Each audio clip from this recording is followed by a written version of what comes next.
section about autism, OCD, and being caring. This next section is about me and my mental health in real life, so the information about my mental health in this next section is all true. Here's me and a parasitic worm coming out my arm. I love worms, even parasitic worms. They're one of my autistic special interests. With autism, you can feel empathy for animals and inanimate objects. With OCD on top of that, I feel anxious and worry I might accidentally harm or squish insects, mites, and worms, as I don't want to hurt the tiny creatures or cause the tiny creatures any pain or suffering. Sometimes I see a long thin hair on my arms moving around because of the air in the room. I think, is that a parasitic worm crawling out of my arm? But I don't want to touch what seems like a worm because I think parasitic worms are quite delicate and I would not want to hurt the parasitic worms. This means I anxiously stare at the hair on my arm for a while, trying to work out if it is a parasitic worm coming out of my arm or just a hair. To complicate this, sometimes the hair is actually poking through the fabric of my jumper or blanket. This means the hair is standing upright through the fabric and is actually quite hard to tell apart from a parasitic worm, because it is the only hair poking through the jumper, so there are no other hairs for comparison. I don't touch the hair because of how delicate parasitic worms are, and I don't want to cause the parasitic worm any pain or suffering. I am Wormerine. I grow my nails really long, like Wolverine's claws. Hairworms are very delicate, and one factor why I grow my nails long is that worms are a lot easier to pick up, and with long nails you can be really gentle with worms, as you can slide the nails under the earthworms and pick them up. I then take the worms off the sidewalk and put them on the grass where they can't dry out or be stood on. I rescue the worms. I am Wormerine, and I've given myself a mask over my eyes, similar to Wolverine's mask. I made a video with 250,000 words in it, and the video is genuinely 26 hours long and has hundreds and hundreds of drawings. But I think that's not good enough. It's not the longest video ever made, and if it's not the longest video ever made, then anyone can make it, and it's not good enough. Even if the longest video ever is just two colours alternating between each other, my video only has half as many words as the entire combined Lord of the Rings trilogy. That's not good enough. It's not even as long as the combined Lord of the Rings books in word count. That's not good enough. Anyone can make that. It has to be longer. My videos get about 2 views, and that's because I myself have viewed my own videos 2 times. Although I also upload the individual separate parts of my video to YouTube, as well as the combined video, my videos still don't get any views. My video has to be so long and perfect that people won't just ignore it like all my other videos. It's a lot harder to ignore a 26-hour long video, but people probably still will. I get perfectionistic with everything. For example, I've actually grew my nails extremely long, like in the drawing, and everyone says they can't believe how long my nails are. But in my mind, I'm thinking, my nails are not long enough. They could be longer. They're not even the longest nails in the world. Anyone could grow nails that long. I can't cut my nails yet. They're still not long enough to be good enough. They have to be longer. I'm so critical of myself, and I hold myself to such high standards, whereas I don't really hold anyone else to any high standards. I don't really hold anyone to any standards at all. I'm a lot more critical of myself than I am critical of others. And I don't impose my standards on others, because I know that would be really horrible for other people. I'm so sad and pathetic that the only date I've ever had is with a fly buzzing around my food. We were both eating the same strand of spaghetti from opposite ends, like in Lady and the Tramp. I didn't want to hurt the fly, so the same fly ended up buzzing around my food for months and months. It was a very tiny fly, so it was very hard to capture and put outside. I have not attempted going on a date because of my OCD. With OCD, you care about morality and irrationally worry about making any woman feel uncomfortable or creeping them out, regardless of whether you're actually attracted to them. And the possibility of being attracted to any woman at all is very distressing, as you worry what if you think of them as an object or try to use them or have other problematic behaviors. You worry about these things because they go against your values, and I have worried about what if I am attracted to my therapist or make them uncomfortable, but all my therapists have said I'm the safest person to be around. In real life, giant earthworms actually exist. One real giant earthworm is a really nice Prussian blue colour. When I was feeling down and depressed, I just imagined a big earthworm I could cuddle. I love earthworms, squidgy texture, and I love to squeeze and stretch a giant earthworm and give them a really tight hug. When I find earthworms on the sidewalk, I put them in the grass so they don't dry out and so no one stands on them. Earthworms are very delicate and I have very long fingernails so I can scoop up the worms and be very gentle with the worms when rescuing them. With autism, you can attribute human-like characteristics and human feelings to worms or other non-human things and think of them as if they're like humans. I feel very caring, compassionate, empathetic, kind, loving and affectionate towards worms. I find lots of things really cute that other people usually would not, and I love cuddling things to the point where I will cuddle my family for an hour a day.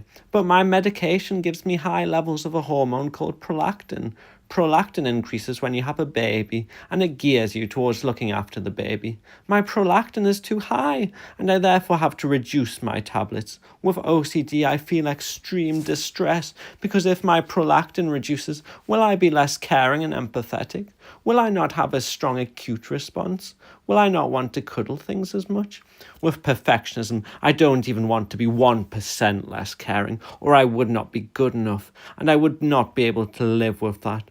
I'm either perfect or a horrible, very bad person, and I hate myself. I feel extreme shame and guilt and worthlessness about any of my hormones changing. But I'm only changing them very slightly, and my family don't think it will affect me. Part 2. With autism, you can attribute human-like characteristics and human feelings to insects, worms, and mites, or other non-human things like rocks, and think of them as if they're like humans. Mites are like little tiny red dots. Round tiny things like mites are cute. I love mites as though they're my babies. Here's me cradling a baby made out of little red mites. With OCD, I feel a lot of distress around what if I accidentally harm an insect or mite, and I have to rescue worms off the sidewalk and put the worms on the grass so they don't get stood on or dry out. I have lots of other compulsions like checking the ground while walking so I don't accidentally squish anything, as I feel empathy for tiny creatures and I don't want to cause them any pain or suffering. I feel very caring, compassionate, empathetic, kind, loving, and affectionate towards worms, insects, and mice. I'd love to hug a giant earthworm, as giant earthworms actually exist. I find lots of things really cute that other people usually would not, and I love cuddling things to the point where I will cuddle my family for an hour a day. But my medication gives me high levels of a hormone called prolactin. Prolactin increases when you have a baby and it gears you towards looking after the baby. My prolactin is too high and I therefore have to reduce my tablets. With OCD, I feel extreme distress because if my prolactin reduces, will I be less caring and empathetic? Will I not have a strong acute response? Will I not want to cuddle things as much? Like giant squidgy and stretchy earthworms that I love, or my mum, who is also very squidgy and has a skin condition which also makes her face a lovely bright pink, like earthworms. Cuddling a pile of mites would be like cuddling a pile of sand that I love the look and feel of as it shifts around. Cuddling is also an autism sensory thing that I love. Pink and red are also my favourite colours, and I love the bold and tense red colour of mites. That is also a sensory thing. With perfectionism, I don't even want to be 1% less caring, or I would not be good enough, and I would not be able to live with that. I'm either perfect or a horrible, very bad person, and I hate myself. I feel extreme shame and guilt and worthlessness and insecure inadequacy, a lot of confusion, depressed, empty, anxious, overwhelmed, and worry. I feel hate towards myself and disgust at myself, like feeling worthless. And the shame and guilt are very strong, even though I have not actually done anything wrong. It's just my OCD warping my perspective of myself and combining with my depression to give me more negative, critical view of myself. I feel all these emotions around any of my hormones changing, but I'm only changing my medication very slightly, and my family don't think it will affect me. You may feel like a worthless piece of poo, but yellow dung flies love poo just like all your friends and family love and care about you. To dung flies, you are not worthless, just like how you are valued by your friends and family. Because you feel like a worthless piece of poo, you may constantly be thinking that you hate yourself and constantly being very harsh and critical of yourself and thinking you're a horrible, really bad person. You may be feeling extreme shame and guilt or disgust at yourself. You may feel really insecure and inadequate about yourself, like you're not good enough and nothing you do will ever be good enough. You may feel perfectionistic, where if nothing you do is good enough, then you are not good enough. With conditions like OCD and depression, you may feel so confused to the point where you don't even know what's real and feel like you've lost touch with reality, even when you're not psychotic and have not actually lost touch with reality in the same way as being psychotic. You may feel depressed to the point where you feel you don't deserve to do anything nice or anything at all and just do nothing or punish yourself. You don't engage in any self-care or self-compassion, because why would you care about for yourself if you hate yourself and feel worthless or like you need to be punished? You may feel empty, like there is no point to your existence, like nothing you do will ever have a positive impact on anyone, so what's even the point?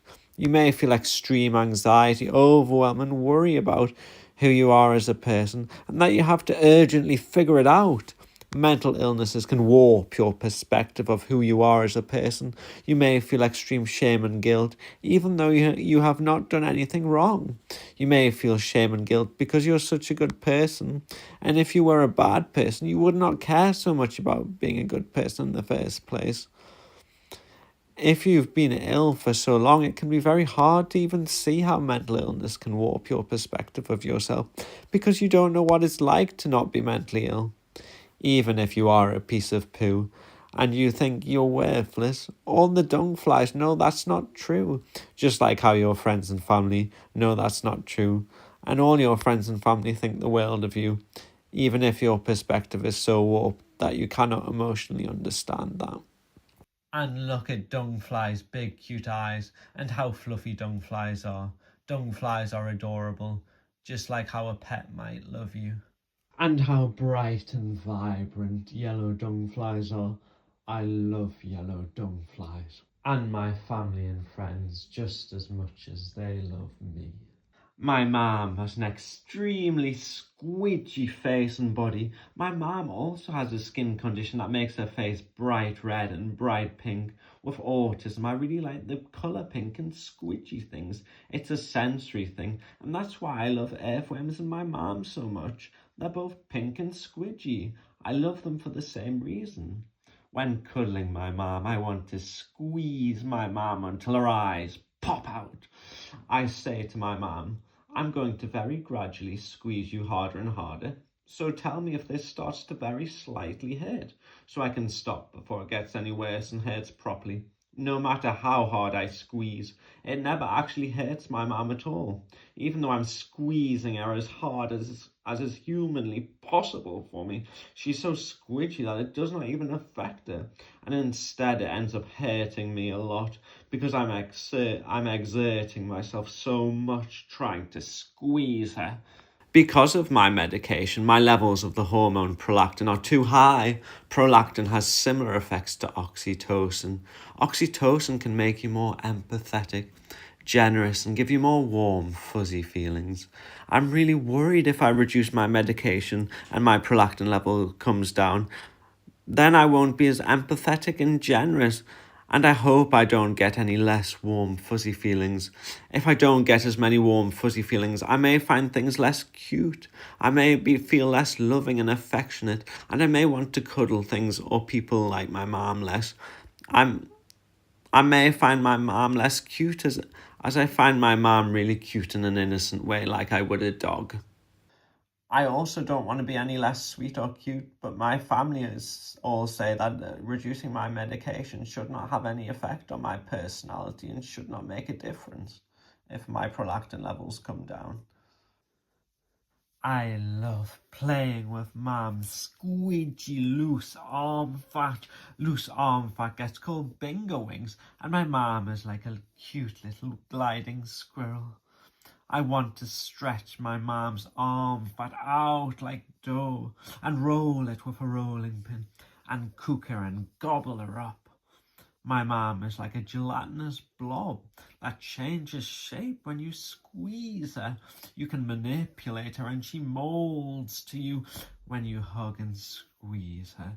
She's very malleable and even ductile, as you could probably shape her into a wire. She's like a fidget toy and she's my favourite sensory toy. They're adorable and give me a warm, fuzzy feeling, like when seeing a cute, friendly dog. If I reduce my antipsychotic, then my hormone prolactin may no longer be raised as much. Prolactin makes parents more caring and look after their babies. I don't have kids, but I want to be caring to tiny creatures like worms and be caring towards my friends and family and help them and look after them. I have a really strong, cute response, and I even find worms and mites really cute. What if I no longer find things as cute? Women can still be very caring even if they don't have high prolactin, and they may become therapists or nurses to help people because of maternal instincts. But I'm a man. If I don't have high prolactin levels, will I not be as caring and compassionate and not have as strong maternal instincts or not find things as cute? Why are most therapists and nurses women? Will I be less caring because I'm a man? While I have no intentions of ever working with children, primary school teachers are also nearly all women. Although I want to be caring towards tiny creatures, friends, family, and people in general, and not necessarily kids because I don't have any children, I feel like if I have strong maternal instincts, it will make me more caring towards people and animals in general.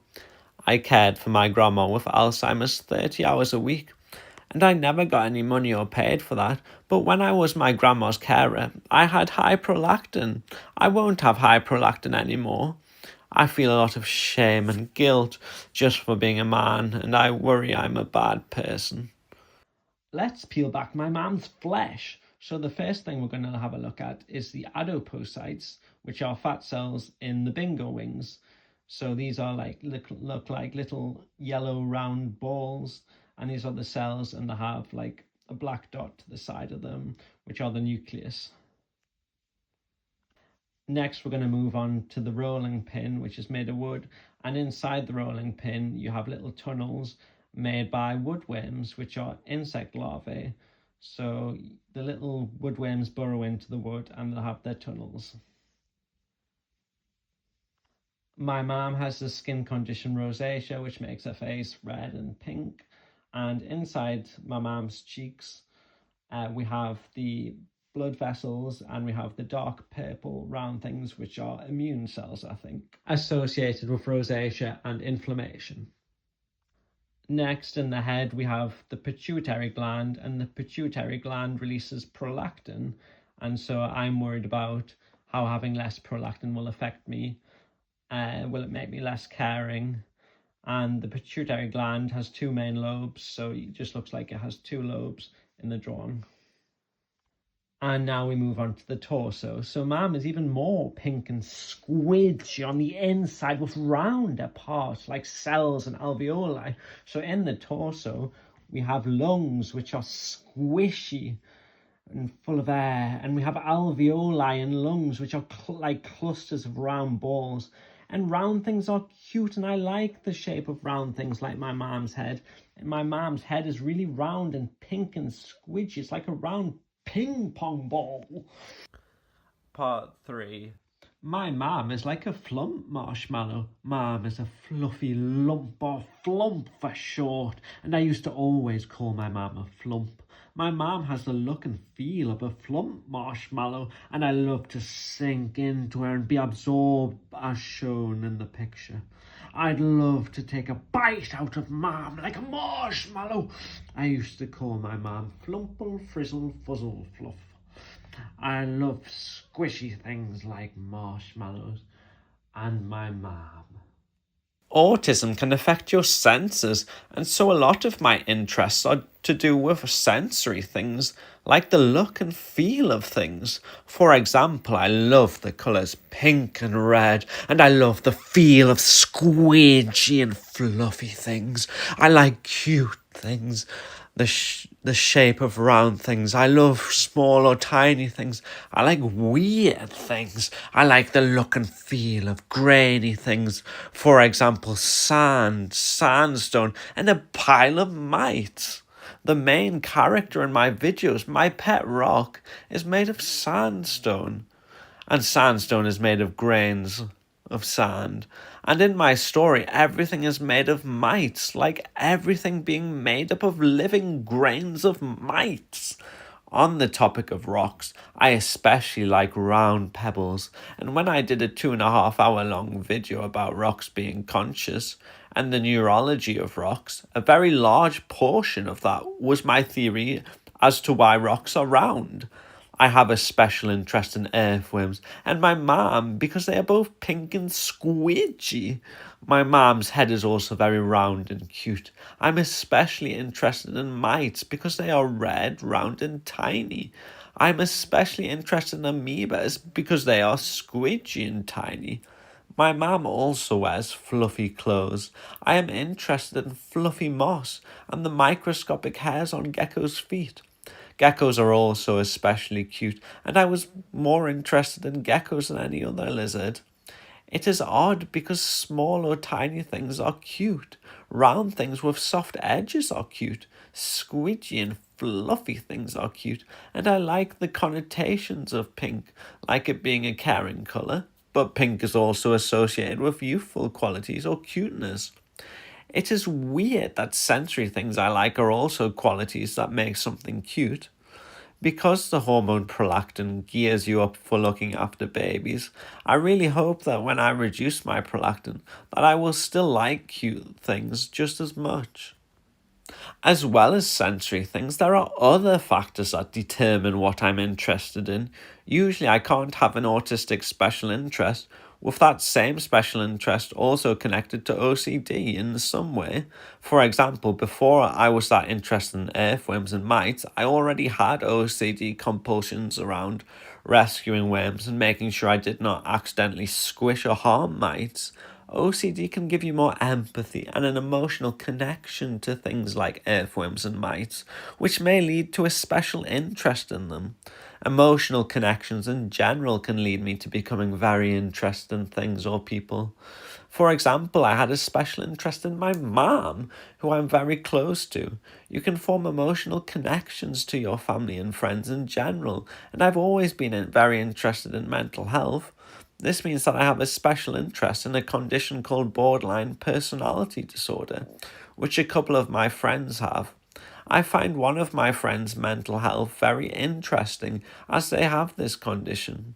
With OCD, I worry about creeping out or making any woman in general uncomfortable, regardless of whether I feel any attraction to them at all. However, I care about and value my friends and friendships, so making friends creeped out or uncomfortable or upsetting friends causes me extreme distress. These worries are so distressing because they go against my values and are the opposite of who I am as a person. However, these worries may make me more empathetic, attuned, caring, and kind towards my friends because I'm so attuned to them and their well being. A special interest in their condition therefore extends to them, which makes me more understanding of them and leads to more of an emotional connection. With OCD, I feel like I'm a bad person, and I feel a lot of shame and guilt. I feel like how a parasite may feel. Feeling like a bad person, and therefore relating to parasites, gives me a strong emotional connection to parasites. This combines with my interest in worms and leads to me being very interested in parasitic worms in particular. OCD leads to or amplifies my special interests. I am also interested in things in general that are connected to mental health, like my own mental health, which OCD causes me to obsessively ruminate about, and I'm interested in my friends' mental health because it is so similar to my own mental health and helps me understand my own mental health and compare it. I am also interested in obscure, overlooked things like amoebas, mites, and worms. Other people are not interested in them. For example, I'm more interested in moths than butterflies. I like invertebrates, like extremely obscure groups of invertebrates, like some crustaceans such as pentastomes, ostracods, branchiurans, and remipedes, which you may not even heard of these, or more well-known crustaceans like barnacles or woodlice, which woodlice are actually a type of crustacean. And I like these things that no one else really things that no one else really likes or cares about. But too many people like insects and spiders, so I'm more interested in woodlice as they are not insects. I'm also not interested in animals my dad likes, like birds, mammals, and most insects, because I associate them with my dad. Dad and most people are interested in butterflies, so I like moths instead. I like things I can personify and give human traits to and feel empathy for. For example, I can personify the nematode worm C. elegans, as mental health conditions can be studied in this worm. I also like other animals that are obscure and influenced by OCD. For example, obscure animals called palpigrades that are arachnids but not spiders, and they're more obscure than spiders. Palpigrades have tails, so OCD got involved and made me feel like I have a palpigrade's tail, even though I don't really have a tail. Maybe I like weird, different, obscure, and overlooked animals because I feel overlooked, weird, and different, and maybe small myself, and insignificant. Maybe I like vulnerable things because they make me want to care for them and protect them. If I reduce my medication and my hormone prolactin also reduces, will I be interested in different things and not want to care for things and be less drawn to vulnerable animals like mice and worms? Maybe I find earthworms so cute because they're so vulnerable, pink and squidgy. Section about the nematode worm C. elegans. In real life, mental health conditions and neurological conditions can be studied in a nematode worm called C. elegans. The worm's brain may not be as complex as a human brain, but all animals evolved from a common ancestor, and so there are still some similarities. I'd like to stress that this next part is not just me treating worms like they're human. This next information is actually scientifically real and about real life. In humans, there are two chemicals called oxytocin and vasopressin, and these function as both hormones, neurotransmitters, and something called neuromodulators. They have various functions. For example, vasopressin can control how much water is in urine. They both, however, affect being social in humans. Oxytocin may seem like a hormone that might increase bonding, and it can do this between your in-group, which means your friends or people you identify with. However, it can actually make you treat other people, your out-group, worse. And just like proteins, oxytocin and vasopressin are made up of a chain of molecules called amino acids, but their chains are only 9 amino acids long, which isn't long enough to technically be called a protein. In both the hormones, the first and sixth amino acid in the chain are called cysteine, and there is a bond between the two cysteines called a disulfide bridge. In vertebrates' evolutionary history, there used to be just one of these hormones called vasotocin instead of two. However, the gene that produced the hormone got duplicated, which produced two versions of the hormone. The two versions eventually got modified and became oxytocin and vasopressin. Many vertebrates and invertebrates have different versions of these hormones. However, these other hormones can often still be 9 amino acids long, with a cysteine bond still at the first and sixth amino acid. In earthworms, the version of the hormone is anatocin. However, the worm C. elegans is a nematode worm and not an annelid worm like an earthworm is. And so in C. elegans there is nematocin instead. Nematocin evolved from the same molecule as oxytocin and vasopressin, although unlike lots of these hormones, nematocin is actually 11 amino acids long. Oxytocin plays roles in motherhood like breastfeeding and giving birth, and in C. elegans, nematocin may have a parental role as well. When C. elegans is on the same patch of food as its offspring, C. elegans may leave the food. This may allow the worm's offspring to take full advantage of the food without the parent eating the offspring's food. Nematocin may therefore ensure the offspring have more food. In humans with autism, there is a differences in oxytocin in the brain, and there can be less vasopressin and spinal fluid in both autistic humans as well as monkeys with low sociality. C. elegans has genes associated with autism in humans, and so by influencing these genes in the worm, autism can be studied. It would be interesting to study how autism genes affect nematocin in the worm. We can also talk about how, because obviously mental health conditions like depression, anxiety, the gut affects that. And one way it could do that is through gut microbiomes, like bacteria in the gut.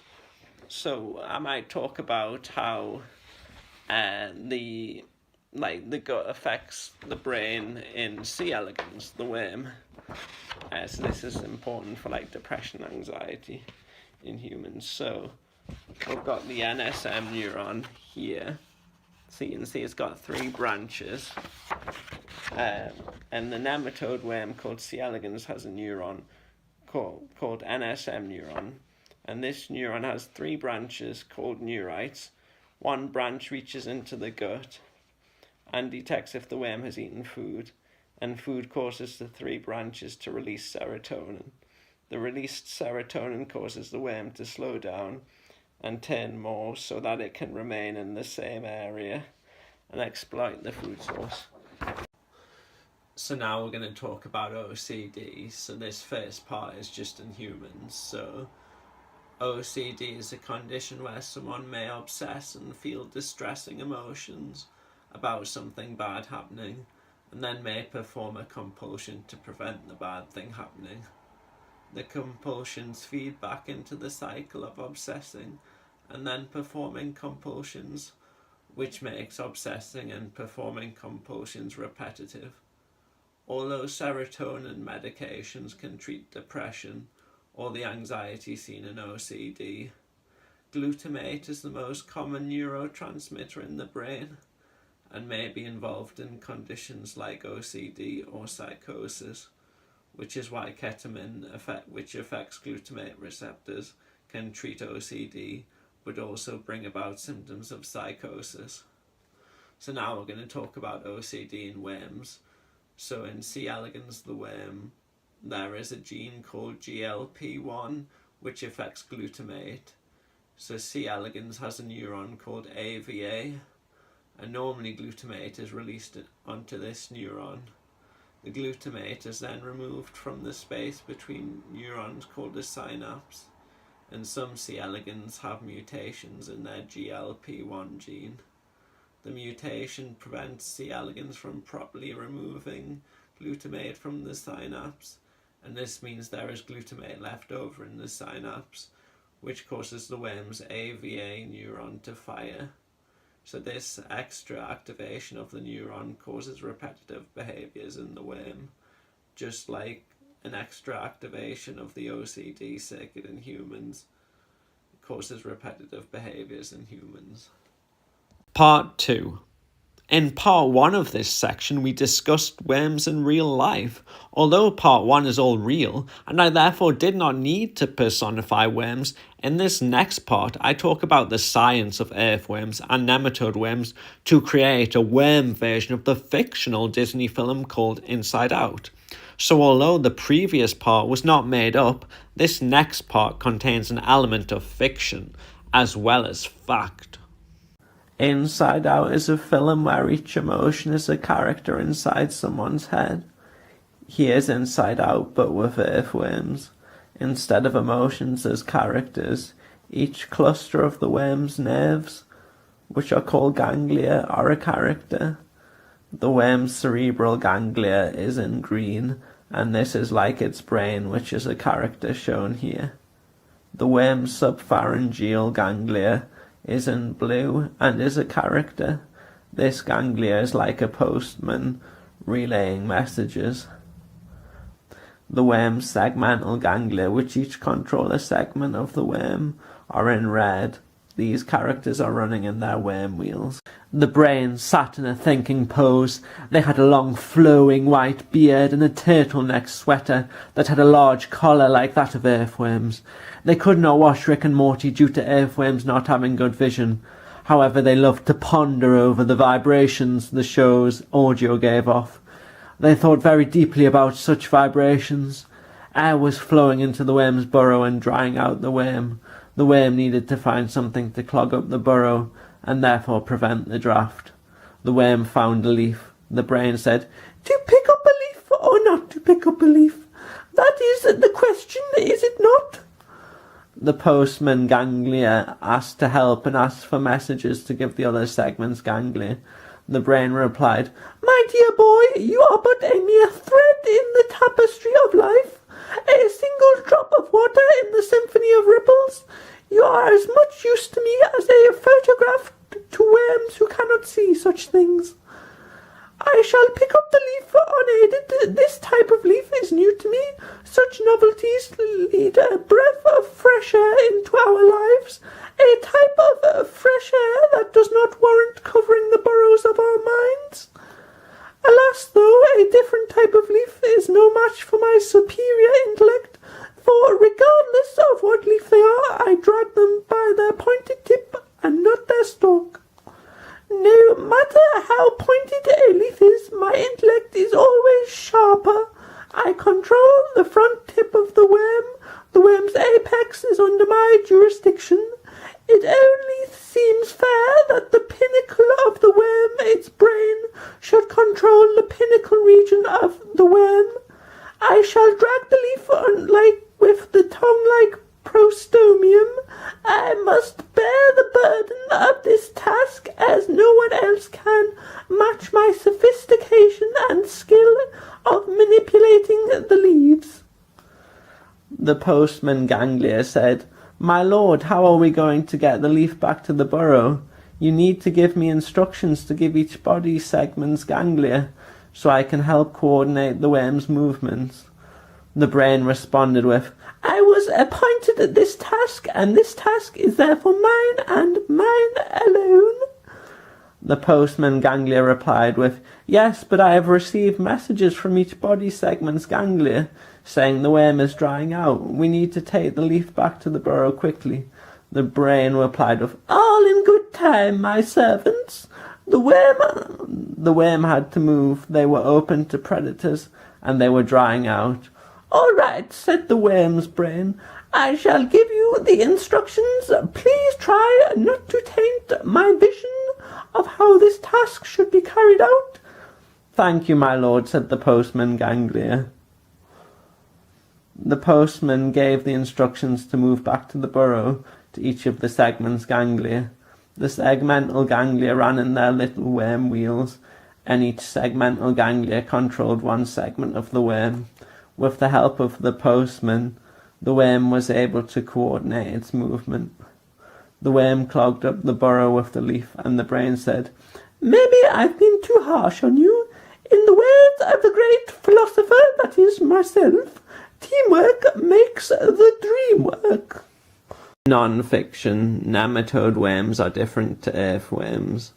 The nematode worm called C. elegans has a neuron called NSM neuron. This neuron has 3 branches called neurites. One branch reaches into the gut and detects if the worm has eaten food. Food causes the other branches to release serotonin. The released serotonin causes the worm to slow down and turn more so that it can remain in the same area and exploit the food source. The earthworm's cerebral ganglia spoke. I am superior to nematode worms. They only have 302 neurons. I can therefore do whatever I want with them. It is my divine right. The postman ganglia replied, What if there was a creature intellectually superior to you? Could they do what they want with you? There is nothing superior to myself. I watch Rick and Morty. Meanwhile, in the nematode worm, the serotonin NSM neuron sang joyfully, La la la la la la, food is abundant, life is so great, nothing could ever go wrong. Let's just have fun and not care about our problems. There is nothing to fear, nothing can go wrong. Life is bountiful. The food source ran out, though. It was a different neuron, the DVB neuron's job to make the nematode worm have a stress response. The nematode worm was a mutant. They had a modified gene that is associated with autism in humans. Their real DVB neuron was therefore altered because of the worm's genetics, and they couldn't respond to stress properly. The nematode worm loitered in the soil, not hyperactive enough to reach a new food source. The serotonin NSM neuron still sang, La la la la la la, life's great. They were delusional. They couldn't accept that things weren't right. Nothing bad happens, they said gleefully. They had loitered too long, though. Earthworms can eat tiny creatures in the soil, whether they mean to or not. The earthworm ate the nematode worm.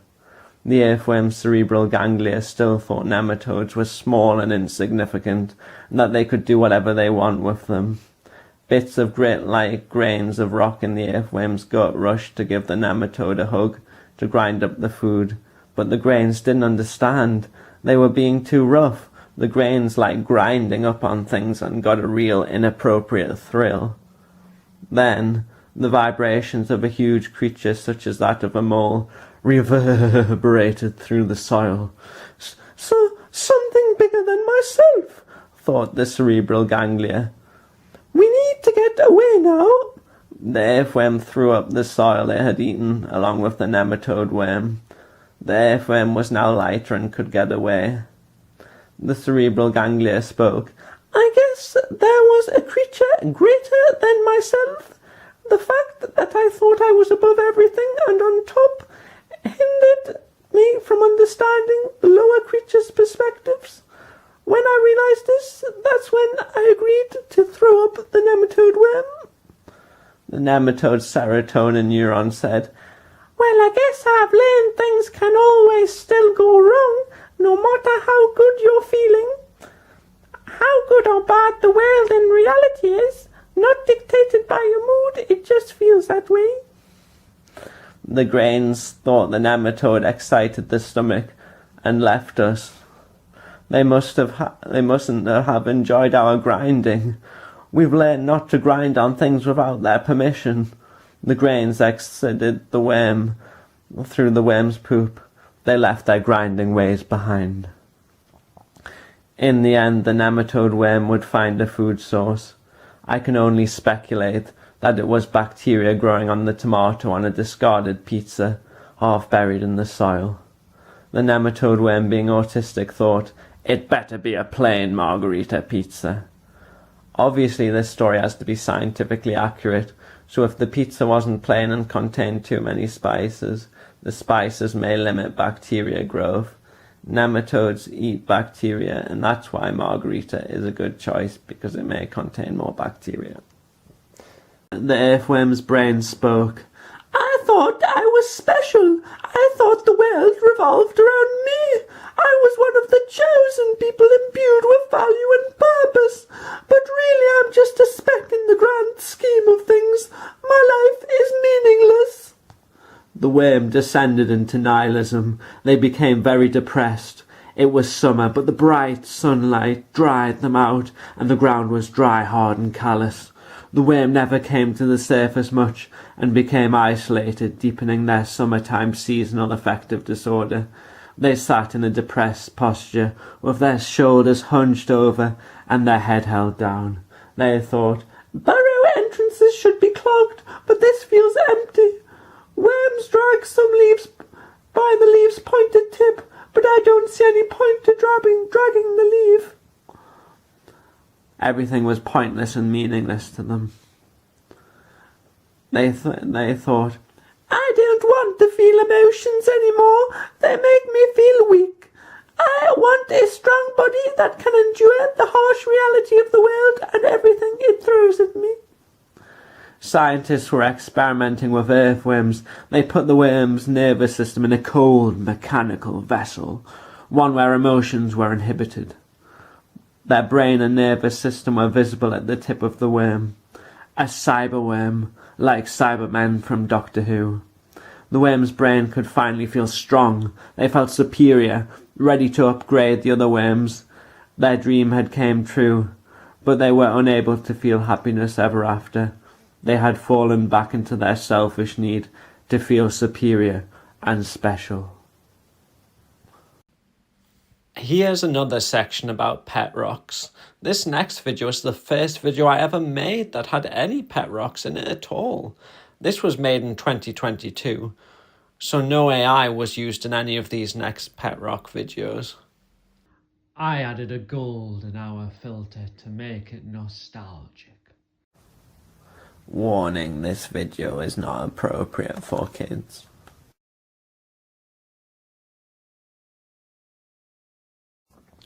Non-fiction.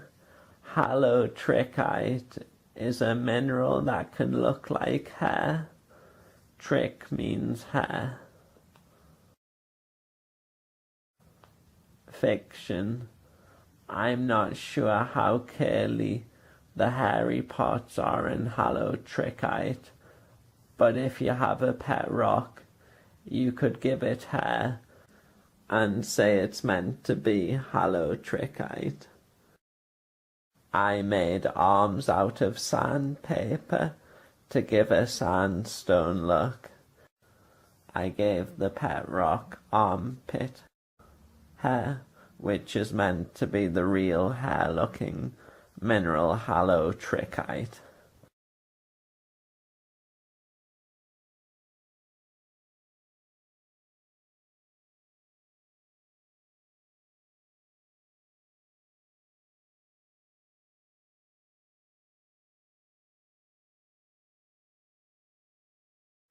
Thanks. I got a pet boulder. How did they fit through the doors?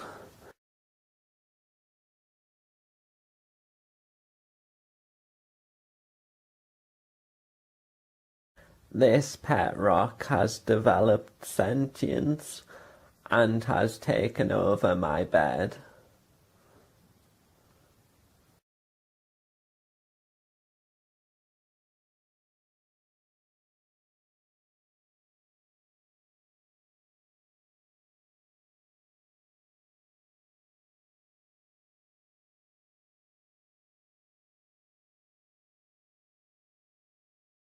Non-fiction. In real life, breccias and conglomerates are rock fragments that have been cemented together. Fiction. The pet rocks get cemented together in a breccia or conglomerate orgy, and that's how they reproduce.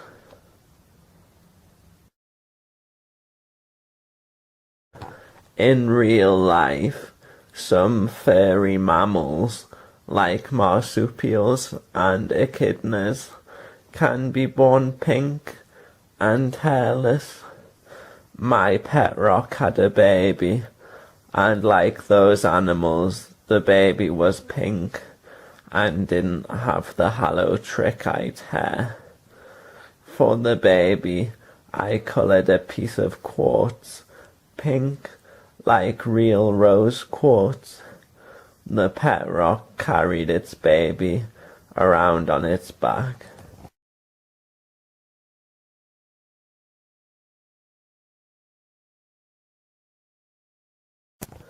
Thanks. Pet coal were being burnt alive.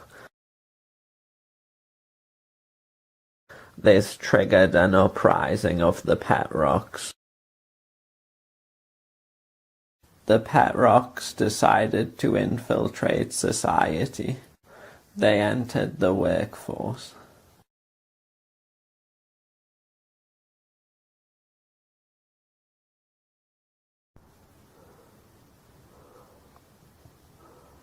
I've got your custard cream. There you go.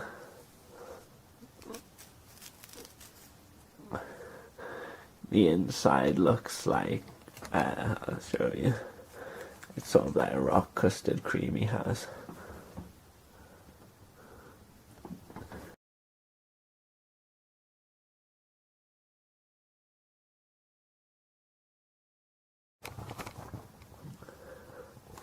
He just likes to get the creamy bit in the custard cream, so he just likes to eat it.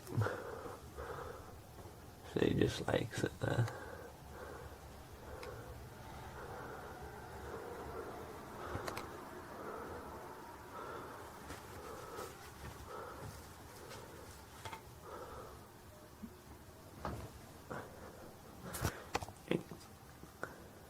The pet rock uprising progressed.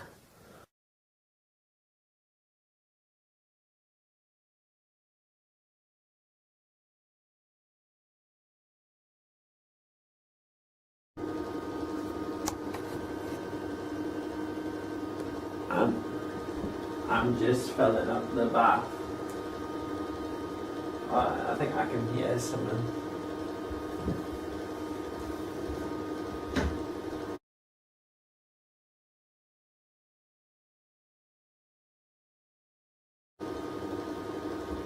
I'll just dip my hand in this, see if the temperature's alright.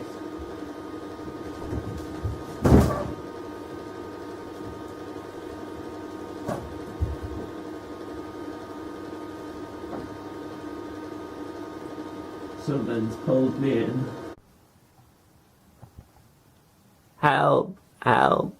The pet rock remembered the times it had been helped.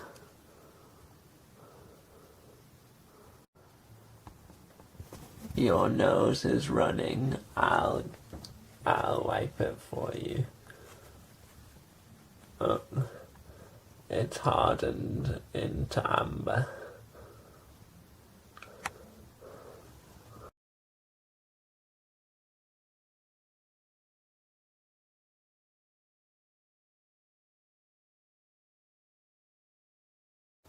I got your trousers out the wardrobe.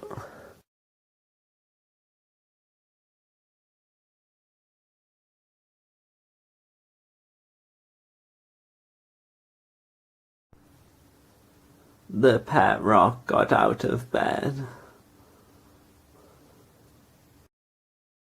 The pet rock came and saved me.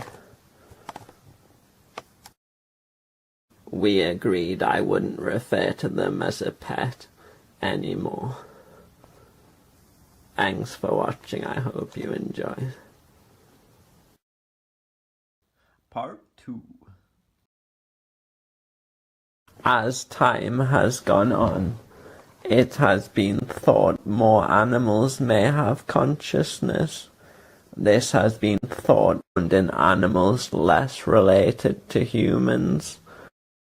As time has gone on, human-like qualities have been found in more animals that are less related to humans. Will these trends continue and apply to things even more far removed from humans? Can even rocks have consciousness? And can rocks have human-like traits? pet rocks too. Talc is a real soft mineral. Instead of cuddly toys, rock humans take talc minerals to bed. Because of its softness, sometimes the rock humans even carve the talc minerals into the shape of teddy bears. Real shale can be flat, like Doritos. I photoshopped this shale picture. Rock people eat fictional yellow and triangular shaped shale known as Dorito shale. Does this yellow triangular shale form naturally, or is yellow food coloring added to the shale, and is the shale broken into triangle shapes artificially? Here is Dorito shale spilt all over the bed. Sand is sort of like a liquid, so instead of rock people having a liquid in their soup, they have sand in their soup. Sand soup can also contain stones and footprints like bird footprints, as well as worm casts, which in real life are sort of sandy worm poo. Sand soup can even contain human footprints.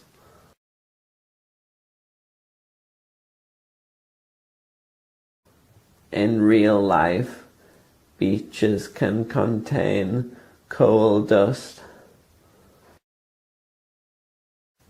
Rock people can also have sand soup containing coal dust.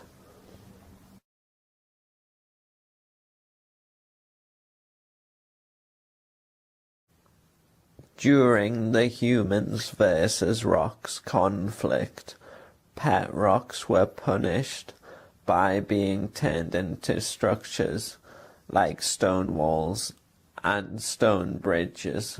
The ferns look like spleenworts, but I don't know whether they are spleenworts.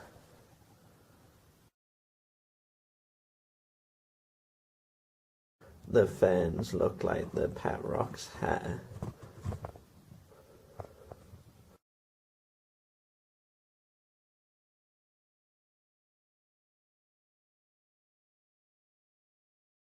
During the human and rock conflict, a human built a stone castle out of pet rocks. I used a castle-like wall outside a house for the castle photo. It was time for other pet rocks to storm the castle and free their friends. The pet rocks needed more help, and they would get it. Portals opened up. The Womp King from Super Mario games came through, and womps that were each made of a pavement slab came through. I used an actual pavement slab for the womp photo.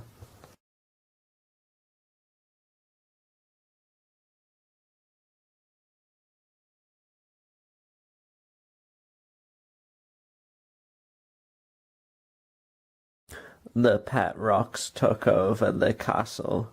They had won the battle. One thing remained, though. If pet rocks have consciousness, how do we know ordinary rocks don't have consciousness? Pet rocks eat ordinary rocks. Do ordinary rocks feel pain? Ordinary rocks can't talk or move themselves. If ordinary rocks have consciousness, who speaks on their behalf? Who conducts their uprising, and who fights for them against the pet rocks?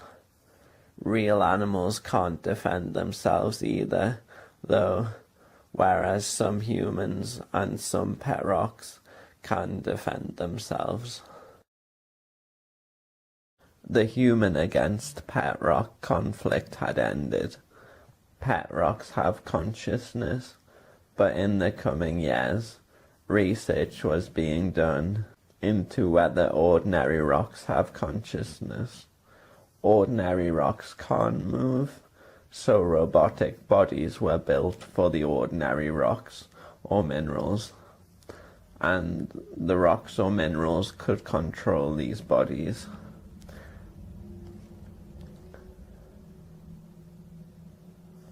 Pet rocks eat ordinary rocks. The ordinary rocks wanted revenge on the pet rocks.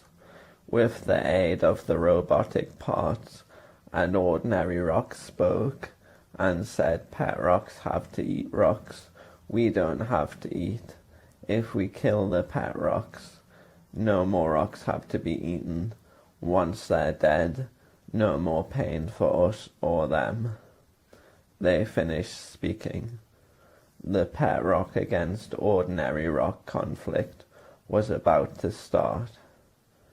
Pet rocks felt hungry if they didn't eat. The pet rocks only had one option. The pet rocks were going to reach spiritual enlightenment, transcend their physical bodies, and harness energy to sustain themselves instead of eating rocks to sustain themselves.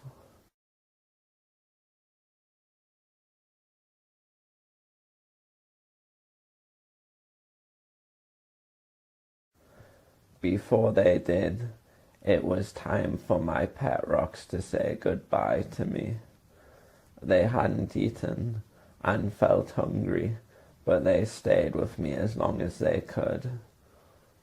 By this time, I had grown old.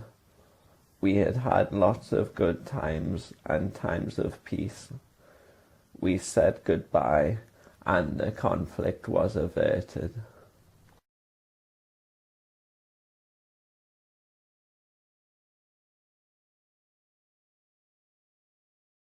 The eyelids are made with sandpaper. Thanks for watching. I hope you enjoyed. Part 3. In real life, ooids can be round sand grains. Round things can be cute, so I drew cute faces on ooids. I looked at emojis for some of the faces. In real life, the word ooid comes from the word for egg.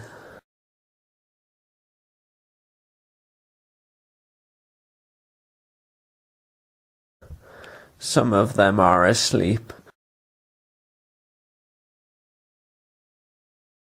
and two of them are both looking at each other. Thanks. Part 4. On Valentine's Day, I put this on my Facebook. It says, "We've been together 5 years today.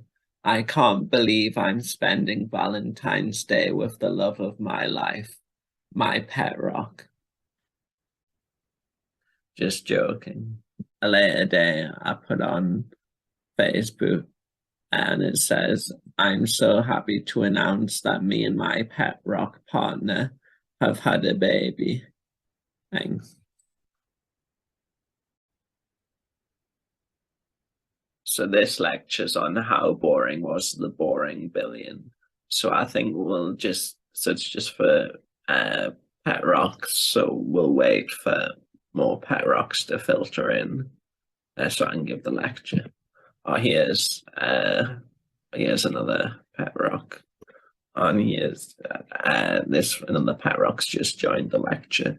So I think we'll start now because I think I've got enough people.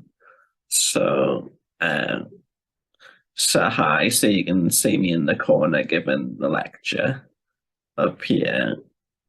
So hello, pet rocks watching.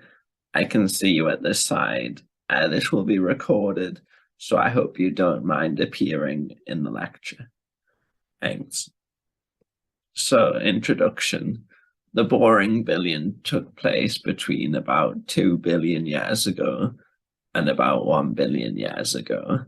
So, isotope values were stable, and it is thought there was little change during the boring billion. So, was it boring? So, there were no complex animals on land. However, there would have been rocks and therefore rock people. The rock people would have had a giant party. There is evidence for this, such as there was a supercontinent known as Nuna or Columbia. This meant rock people didn't have to travel to other continents and could have one supercontinent-wide party. There's also other evidence, for example, nitrous oxide levels could have been 10 times higher than in current times, which suggests there was parching and the rock people were getting high and releasing nitrous oxide into the atmosphere. So, like, atmospheric nitrous oxide levels could have been like 10 times higher. So, yes, it's just a short lecture today. I hope you all enjoyed Pet Rocks. Yeah, if you've got any questions, you can just ask them. I mean, it's interesting because people tend to be like interested in things that like affect them or about them and stuff like that. And you're all of you watching here are like rocks, and the boring billion was like you know about it from like like the rock record or whatever. So yeah, it was like a time in like Earth's geological history and stuff. So it only seems natural that rocks would want to learn about rocks. So very interesting. Okay, thanks for watching. I hope you enjoyed. I'm gonna feed Pebbles. So they're a baby, so they'll have like soft food, but they're also like sort of like a rock or whatever, a mineral or whatever. So I'm giving them chalk for their soft food, with that being sort of like a rock. So I'm just gonna feed them it with a little spoon, their chalk. Now I might try some other coloured chalk so it gets a nice pink one. Some nice like lichen green sort of colour. I like any green. So just feed Pebbles that.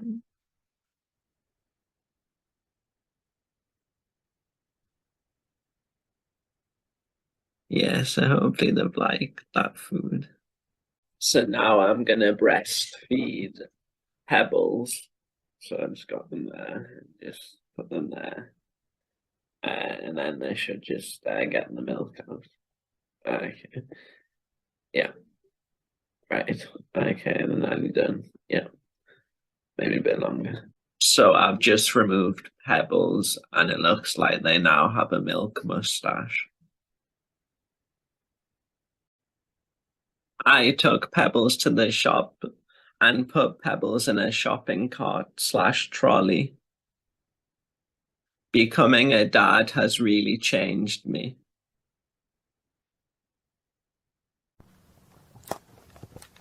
Pebbles had now grown up. The calcium carbonate in their chalk food had turned Pebbles into a calcium carbonate containing marble tile. Because they're a tile, they're now called Tyler.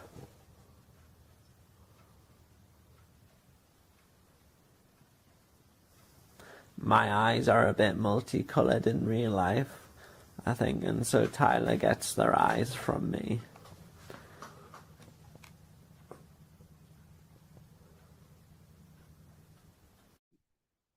They grow up so fast. Sorry, I need a moment. The human against pet rock conflict had started. Because Pebbles was half human and half pet rock, they were able to unite the humans and pet rocks and end the conflict. And it was all through me having a baby with a rock. Thanks for watching, I hope you enjoyed. Part 5. I found rocks or minerals that looked like tiny jelly beans and drew a face on one. My rock person was eating rock beans, the equivalent of jelly beans when they heard a squeal. They looked at their hand. One of the rock beans was actually a rock bean person. The rock bean person had accidentally been trapped in the packet. The rock bean person reproduced and took up residence under my bed. Eventually, there was a city of tiny bean people under my bed. Thanks. Part 6. As time has gone on, we have thought more and more animals may have consciousness. This has been thought in animals less and less related to humans. As time has gone on, human-like qualities have been found in animals that are less and less related to humans. Will these trends continue and apply to things even more far removed from humans? Are even rocks conscious, and do they have human-like traits?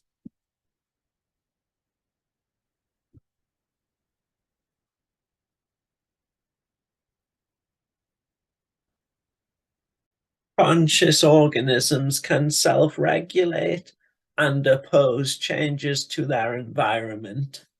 If rocks are conscious, they would do the same. If a river weathers a rock, the rock will self-regulate by becoming more spherical.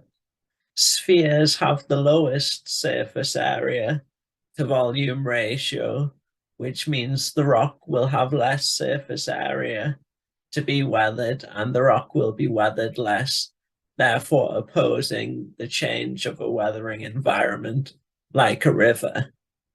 The rock therefore self-regulates and reduces weathering. You may think consciousness is correlated with brain size. In primates, brain size is correlated with the size of social groups, and therefore you could say that consciousness is correlated with social group size. So are rocks social? Rounded rocks can be cemented together into what's called a conglomerate. These are real, so why do rocks do this behavior?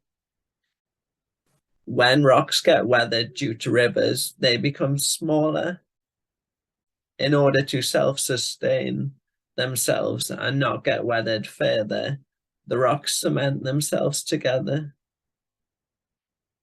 This is like a huddle of penguins where rocks cemented together become less exposed to the environment around them and therefore get weathered less. The rocks therefore self-sustain themselves. Rocks can also come together into glacial till in response to glaciers. Glaciers weather rocks, and so rocks think there's been a period of glaciers or weathering. The rocks think these things happen in cycles, so best to group together into a glacial till. So when glaciers come back, the rocks are less exposed and get weathered less by the glaciers. So one interesting thing is that how big are human social groups meant to be before it was built like cities and stuff like that? How big are we evolved to have social groups? But if you look at this like conglomerate, and there's a lot of rocks in it. Can rocks come together and form a social group with more members? then humans are naturally meant to have in a social group? And does that mean that rocks are actually more conscious or more intelligent than humans? Because remember, social group size correlates with brain size in primates. So you might think, oh no, rocks can't be smarter than humans. Look at us, we've been to space and everything. But actually, meteorites, rocks have traveled to other planets, and they've done that before humans went to space. So really, maybe, rocks are more intelligent, are more conscious than humans. To give evidence that rocks have consciousness, I'm going to do Pavlov's dogs and classical conditioning with rocks. I'm putting water in a tub to simulate a river, and I'm putting pieces of drawing chalk in the tub to be rocks. If you dance while you put rocks in a river or tub, rocks learn to associate the stimulus of dancing with the stimulus of rivers. Rocks become rounder in rivers. Now I'm removing the rocks from the river tub. I'm putting them in a container, and I'm going to dance with them. The rocks have learned to associate me dancing with rivers. Now that I have removed the water, when I dance, the rocks should still become rounder because they associate me dancing with rivers.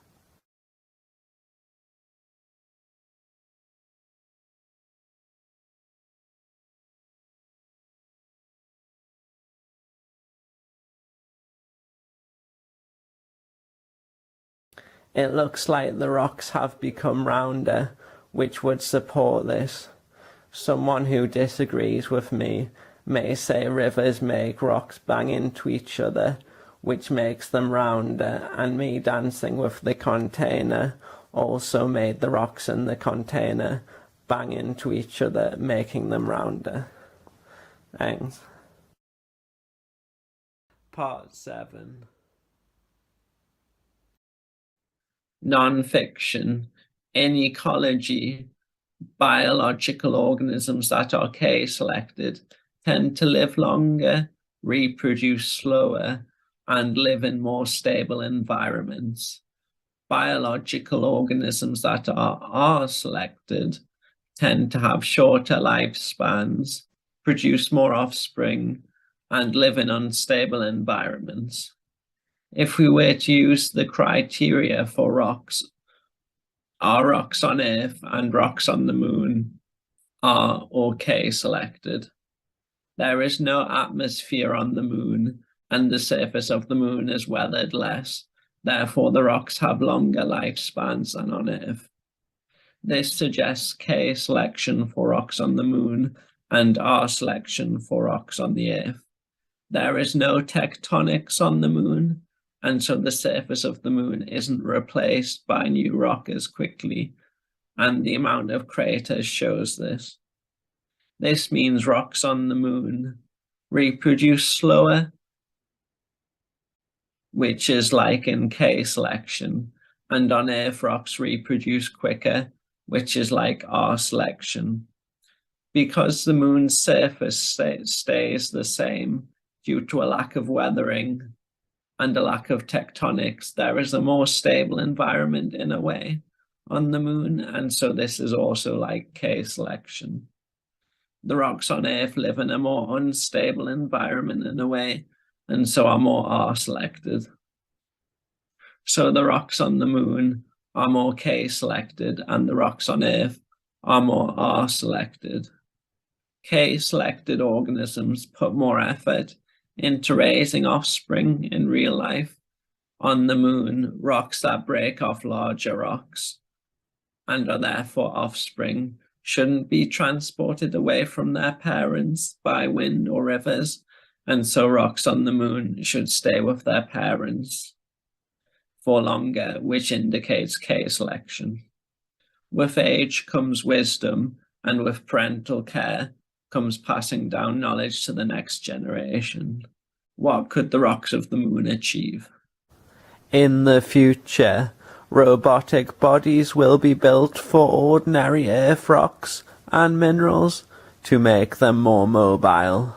Humans harmed rocks and minerals from cutting gems, mining, and extracting rocks.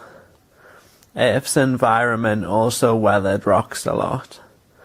Because of these factors, Earth rocks now wanted to colonize the moon, as it was nearby and lacked humans and didn't have as much weathering.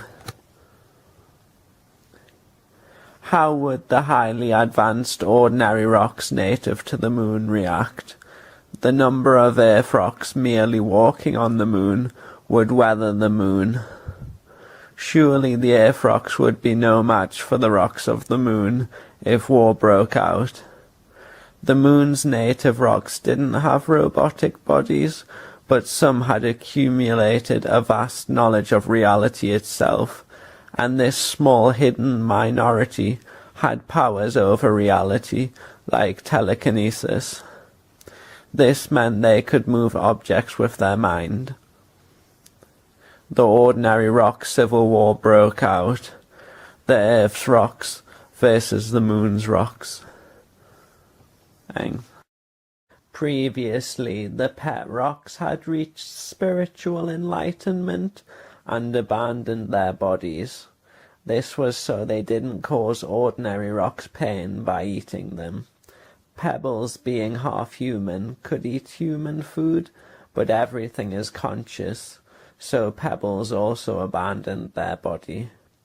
Months later, a baby rock turned up on the doorstep. Pebbles had reproduced with an ordinary rock, and the rock at the door was Pebbles' baby. But Pebbles was gone.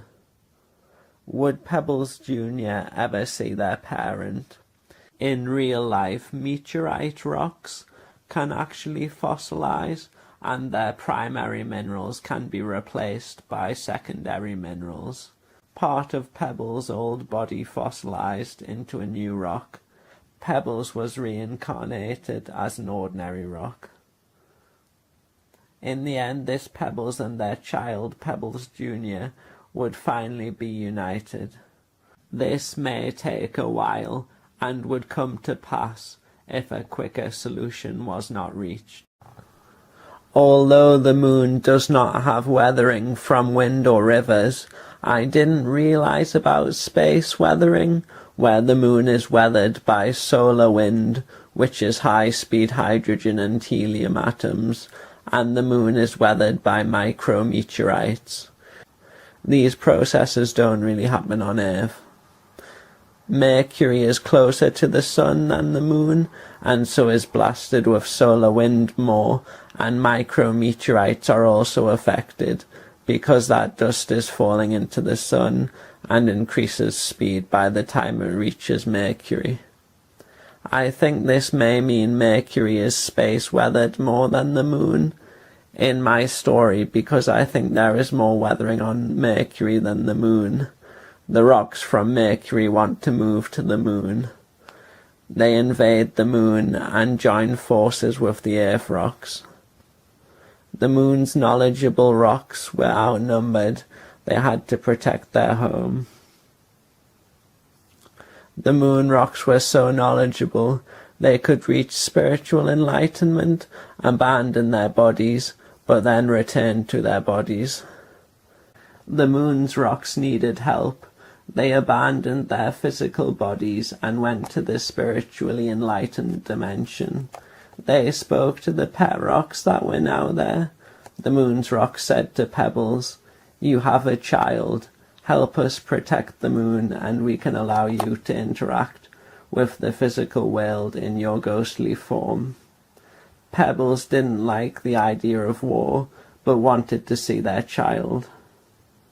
The moon needed protecting. If Pebbles didn't help, Pebbles' reincarnated form would have to wait ages to be united with Pebbles Jr. Pebbles would miss their child growing up. Pebbles agreed to lead the pet rocks into battle.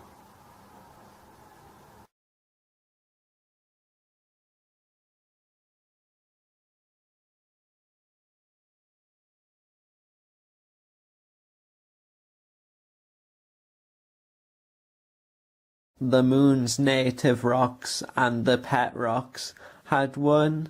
The pet rocks came home. The pet rock occupied my bed again. I used transparent plastic wallets and translucent inks to give the pet rocks their ghostly form.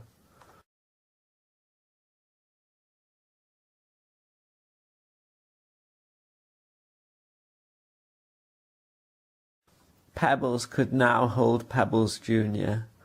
That was me and the bedrock. We're the two parents of Pebbles, and we were alongside Pebbles and Pebbles Jr. 3 generations.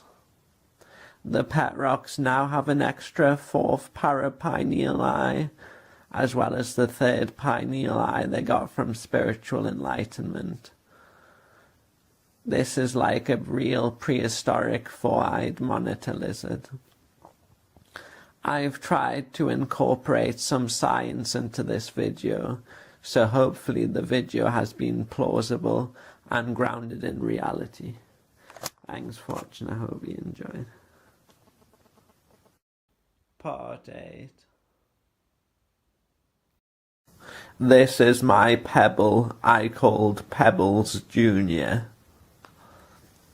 I drew Pebbles Jr. I cut out the pebble drawing and stuck it on sandpaper to give a sandy beach look. I did the white fluffy foamy bits on waves using white fluffy pipe cleaners. Thanks. Part 9.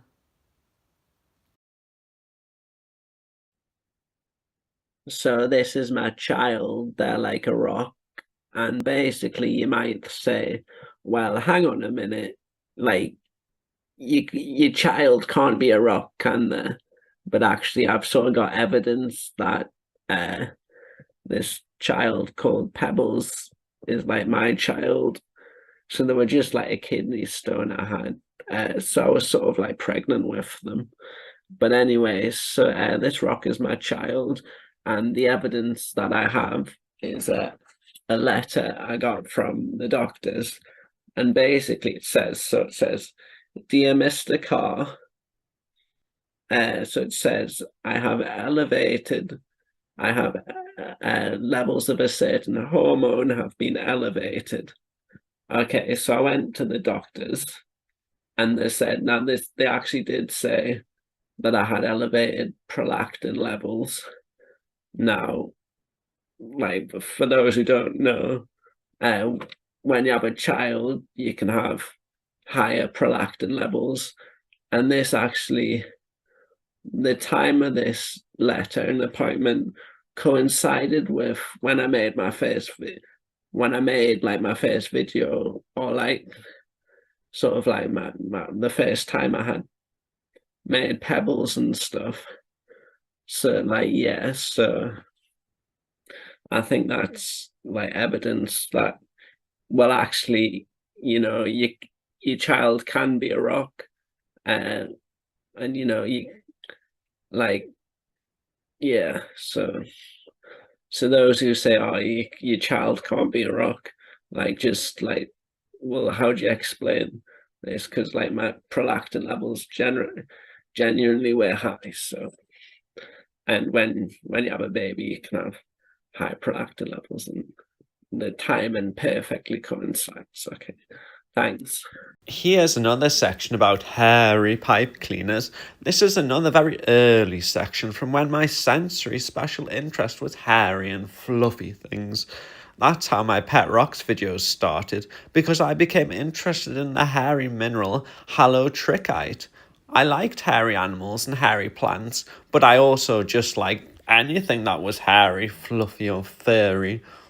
Hairy Harry was my first ever pet rock, and started my interest in rocks and geology. I really like this furry dressing gown.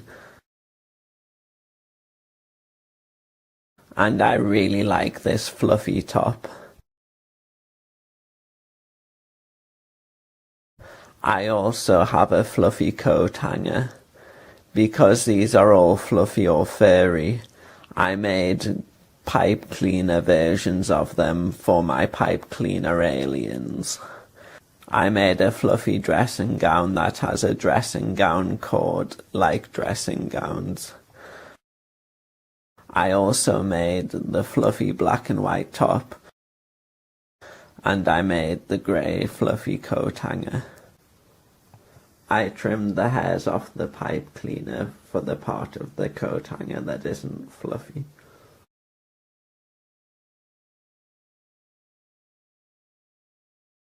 Roman hats are depicted as having a red fluffy bit on them that looks like a hairy red pipe cleaner. I therefore gave the pipe cleaner alien a Roman hat and used part of a red pipe cleaner.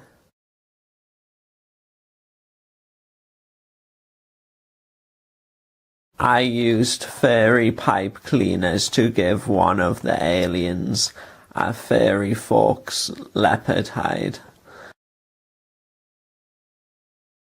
I cut hairs off a fluffy blue pipe cleaner to give the Roman one belly button fluff/lint. It's cold, and so this pipe cleaner alien is wearing woolly knickers. They may be like woolly mammoth knickers. Aliens can't be described as little green men. Different cultures may have different ideas about what's masculine and feminine. The aliens are a whole different species, and so what they consider masculine and feminine may be even more different from humans. This explains why the little green men are wearing woolly knickers and pink dressing gowns.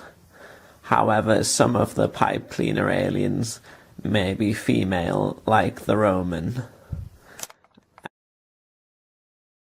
I like this top that has a stripe of orange, hairy bits.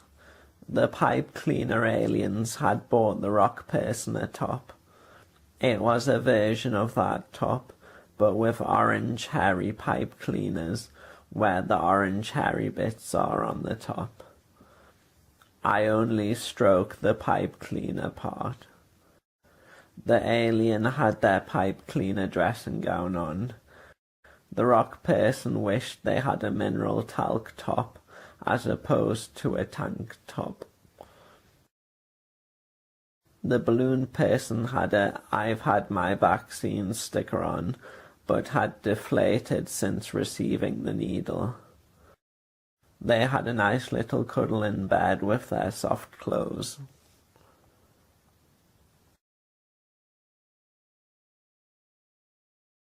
This Fijian skirt, called a liku, is made of plant fibres that look hairy.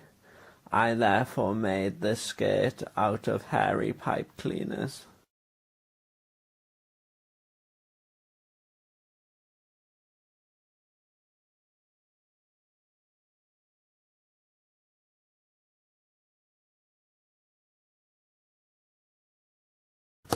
My pet rock, called Hairy Harry, had a baby with one of the pipe cleaner aliens. This is the child. This coral fossil was shaped like an alien head, so I used it. In real life there is a blue hairy mineral called cyanotrichite that contains copper. I therefore used blue hairy pipe cleaners meant to be the mineral for the hybrid's hair. This cardigan has white hairy sleeves, so I used white hairy pipe cleaners for the sleeves. The pipe cleaner aliens came to invade my room, but in the end they invaded Hairy Harry's heart. Norwegian coins can have holes in them. I therefore turned the coin into a bling pipe cleaner necklace for the Roman pipe cleaner alien.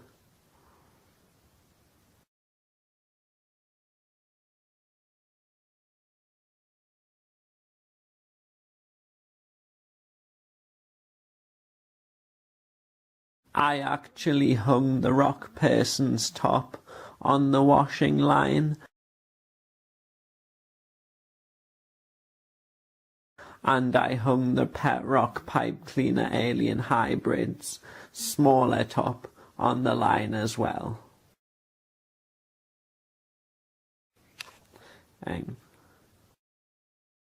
Part 2. Warning: do not eat pipe cleaners. I made a Walker's Whatsits crisp packet. Whatsits can look fluffy in real life, so I made Whatsits crisps out of fluffy pipe cleaners. One of the aliens has their legs sticking out the packet. I also made a plate.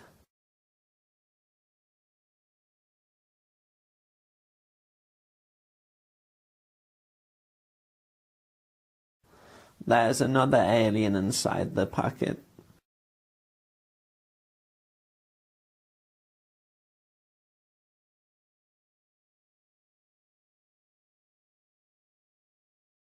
One of the black and orange woolly bear caterpillars has got mixed in with the Whatsits. I hope the aliens don't eat it. On the back of the packet it says may contain pipe cleaners. In real life there are these pink fluffy biscuits.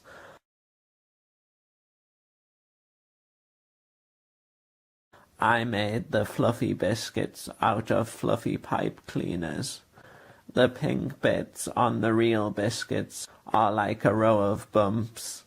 That's why the pink pipe cleaners look bumpy.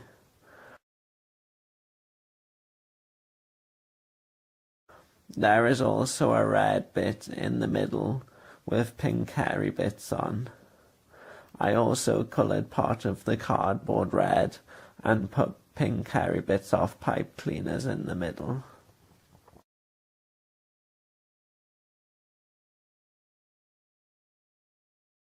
The honey monster is hairy, so I tried to make the honey monster with hairy pipe cleaners. I did not use glue for the honey monster.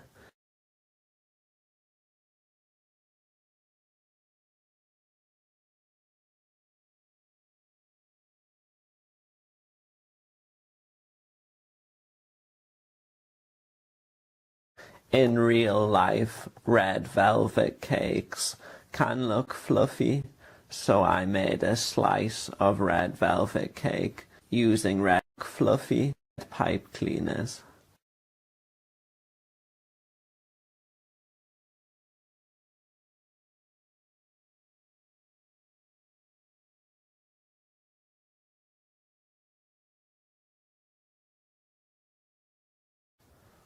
In real life, I think foam from washing up can look fluffy.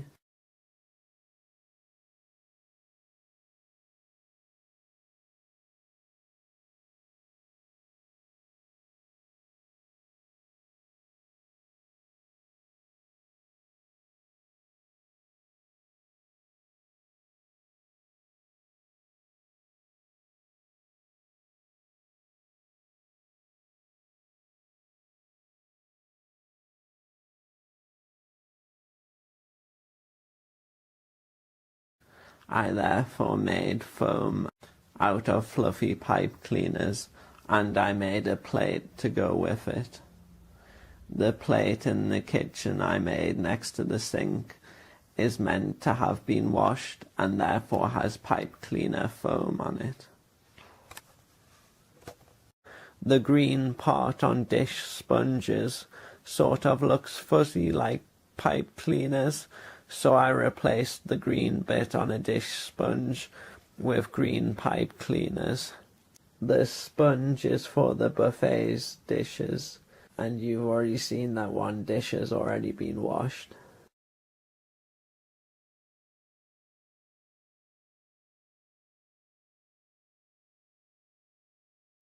I made 3 more plates, which the buffet food has been placed on to take.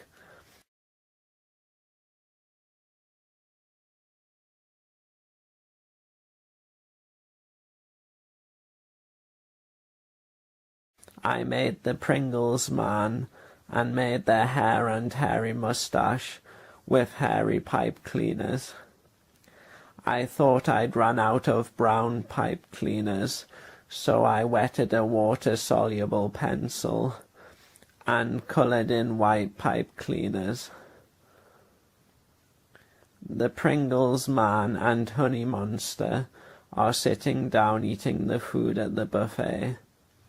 I like the idea that all the art in this video comes together to form one art piece. Thanks for watching, I hope you enjoyed. Part 3. So we've got some pipe cleaner tablets for the pipe cleaner aliens. So I've just put bits of pipe cleaners in the holes for the tablets.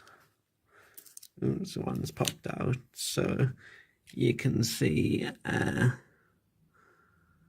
little pipe cleaner tablets in the holes. So I'll just put one in there. Yes.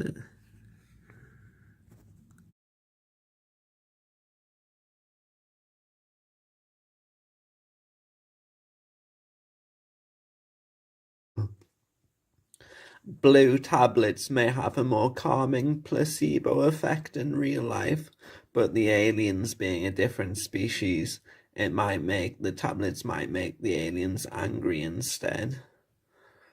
Because the aliens are a different species, these paracetamol tablets, which are in pink, may be like a class A drug to the aliens, seeing as they would have different brain chemistry and stuff like that. And then we'll have some honey lozenges. So honey being like a yellowy colour. I've used yellowish pipe cleaners. So I've just made the tablets out of pipe cleaners. And remember, don't try and eat pipe cleaners. It's not all just in the slots. And all nice and fluffy. I like fluffy things. The alien has part of a badminton shuttlecock as a dress or skirt. This next section is an album called You Are My Rock. This album was another very early video I made about pet rocks. The album's description reads, "This album is an insightful look at what it's like to be in a relationship with a rock. Is it all daffodils and desert roses, or does this type of relationship come with issues? In the end, is it worth it for love?"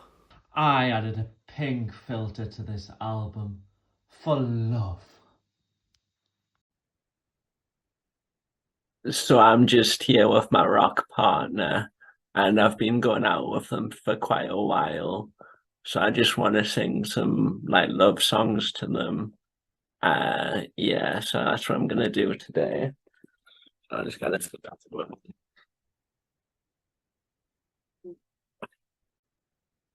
So I've got my microphone, which is the hairbrush, and I'm just gonna sing to them now. So I'll get my song up. So this is the cover of What Makes You Beautiful by One Direction. So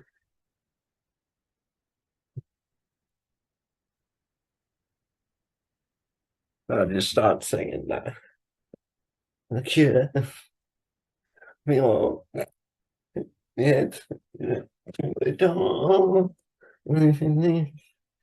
cover up. Being the way that you are is enough. Everyone else in the room can see. Everyone else but you. Oh, you light up my life like nobody else. In your hair, the way that you flip your hair makes me overwhelmed. Oh no, that's how you're beautiful. You one could see you're the genius. It's not a Britney. Looking at you. I mean, don't know.